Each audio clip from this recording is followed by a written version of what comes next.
Hmm? Lapad yung mga. Handa. Guys, oh. Malulungkot. Ay, nawa. Doon, maabot ko kaya. Doon, mabaw pa data. Ada. Ada. Ada. Basta. Tanda ka. Tanda ka.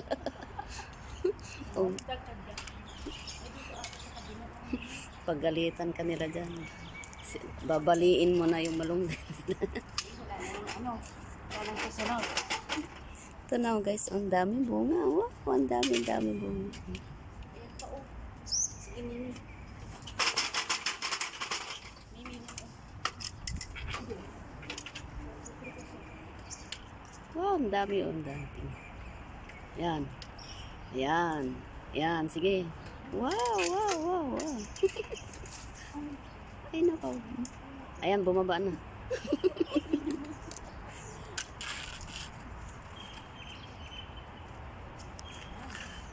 Bumaba na, oh. Lalaki na yung bunga. Halina kayo, guys. Kuha tayo ng, harvest tayo ng malunggay.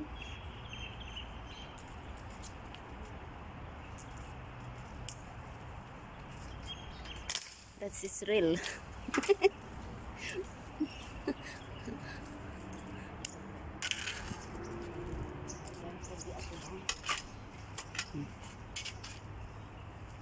Yan ang sisi ko. Ay, naku. Umakyat ka ng bundok. Kaya hindi siya takot na magkuha ng malunggay. Aakyat pa yan ng puno.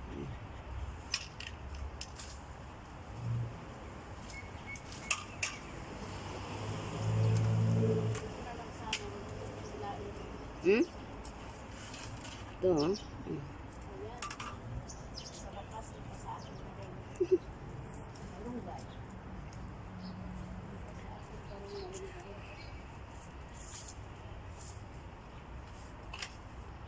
Dahan-dahan ka dyan, sisi. Baka naman mahulog ka dyan.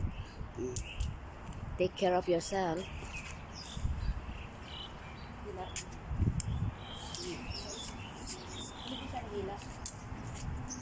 Ay, nawaw.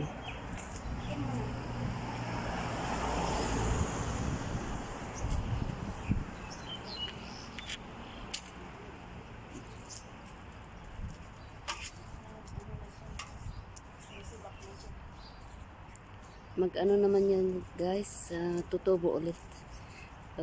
Para gaganda na ulit ang dahon niya. Akala nga namin to dati hindi mabubuhay kasi na siya. Wala na siyang dahon. Hindi pala mabubuhay pa rin. Hello guys, bye-bye. See you later. Bats ulit. Nanguha kami ng malunggay. Iba yung nakuha namin kanina yan. Second bats na guys. Yan. Ayan, susunod na naman. Ang dami pa guys. Pero next week na naman kukuha ulit kami. Yan. Yan si sisi ko. Nagwawalis na siya. Nanguha ng malunggay ng kapitbahay. Yan, nanguha ng malunggay ng kapitbahay guys. Ito na oh. Inakyat ng mga unggoy. O yan, nag-i-star-star na naman ang mga mata ng mga Pilipina, mga Ilocana. May papakbitin na kami guys. Marami pa siya oh guys. O, tingnan mo. Mga buka ng malunggay. Yan, ang laki ng puno. Yan o, malunggay. Yan, si sisi ko. Nagwawalis siya. Nanguha kami ng malunggay sa kapitbahay. Yan guys, okay. Thank you guys. Marami pang bunga guys. Oh. Ayan. Ayan siya. Malunggay namin. Kaya kahit na hindi kami bibili ng pangsahog namin ng tinola. Ayan na siya. Ayan na siya. Oh. Thank you very much for watching. Guys, yung na-harvest namin malunggay kanina. Yan. Ang dami. Oh. Sinong gustong bumili? Bibentahan ko siya. Malunggay, fresh na fresh from my garden, from our backyard. Ayan siya guys. Oh.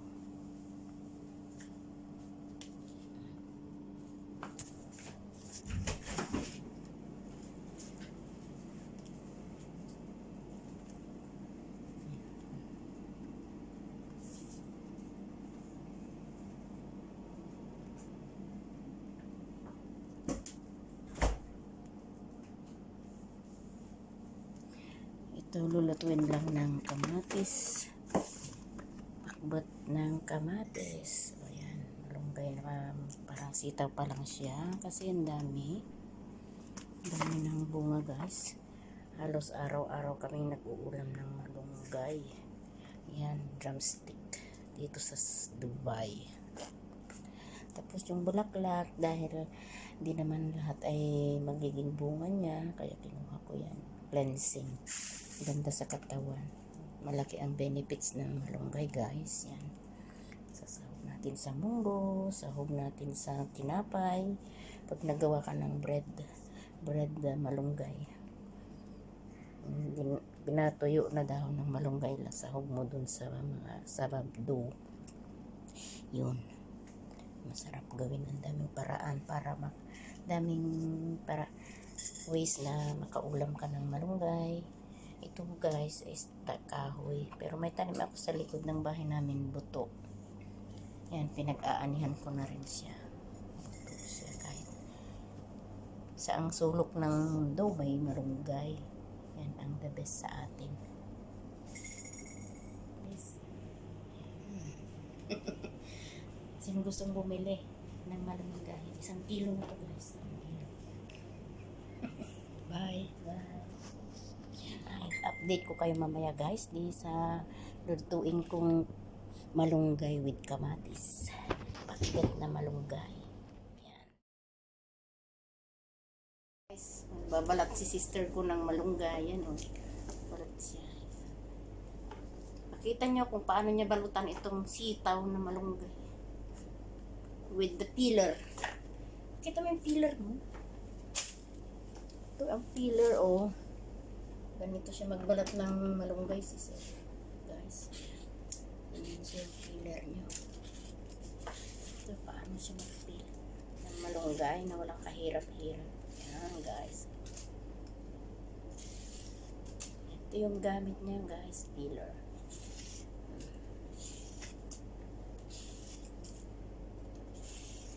Quick! Oh, quick! Yan.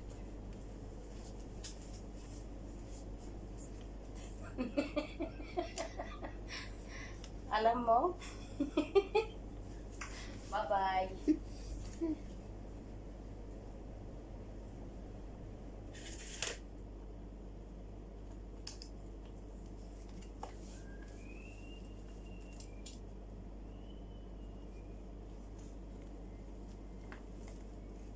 Ito pa guys, o yung bulaklak niya. Tingnan niyo. Masarap pa to. Talagang masarap isahog sa munggo. Pero ngayon, ang gagawin ko ngayon dito sa bunga, i-ano ko lang, iluto ko siya ng kamatis. Kamatis lang, hindi ko nalalagyan ng tubig para masarap siya. Konti lang na tubig guys, para maging yummy siya. Very healthy food. Gamot din to guys.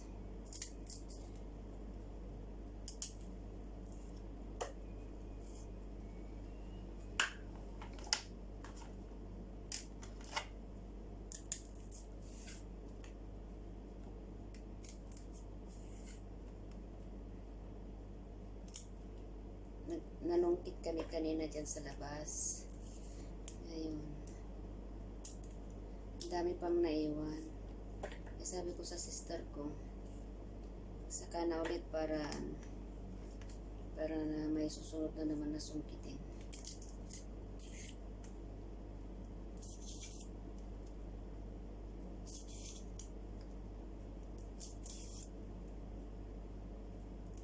Ito ang the best ever na ulam.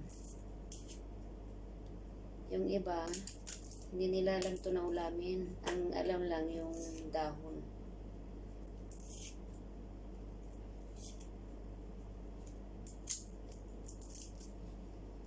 Pero yung mga ibang lahi dito, yung Indian, yung Sri Lanka, inuulam nila to.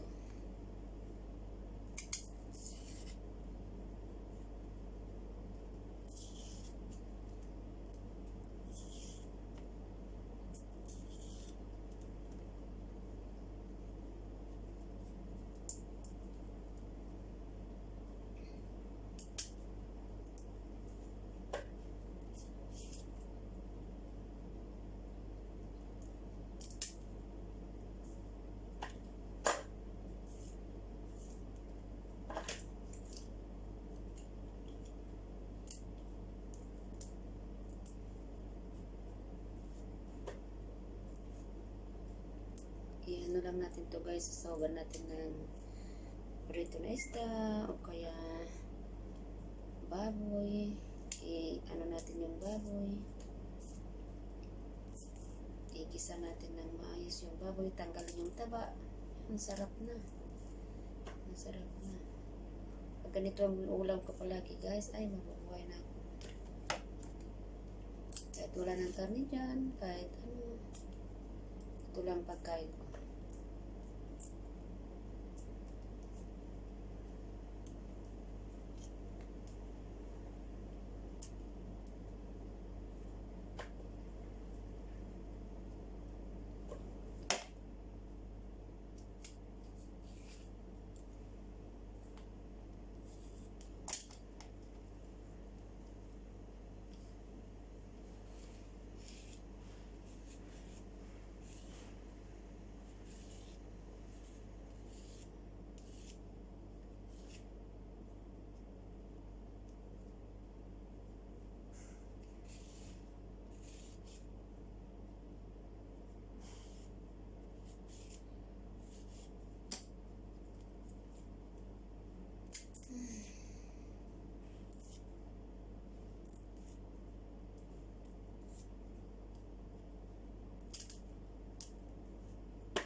Ito yung unang mga bunga niya guys. Oh, ang lalaki oh. Hindi namin nakuha nung ano pa nung ito ang ganito ang ano ang the best. Pero ito na may buto na to.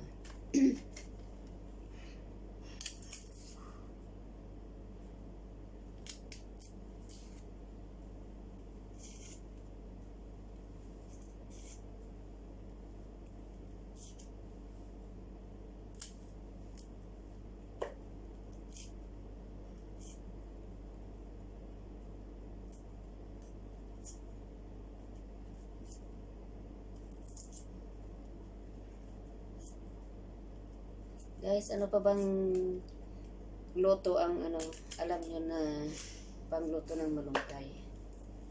Kasi ako, pakbet, tapos luto ng kamatis, yun lang ang alam ko.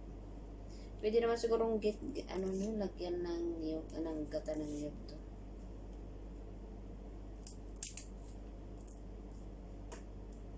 Subukan ko nga lutuin. Tapos lagyan din ng haluan ng kalabasa.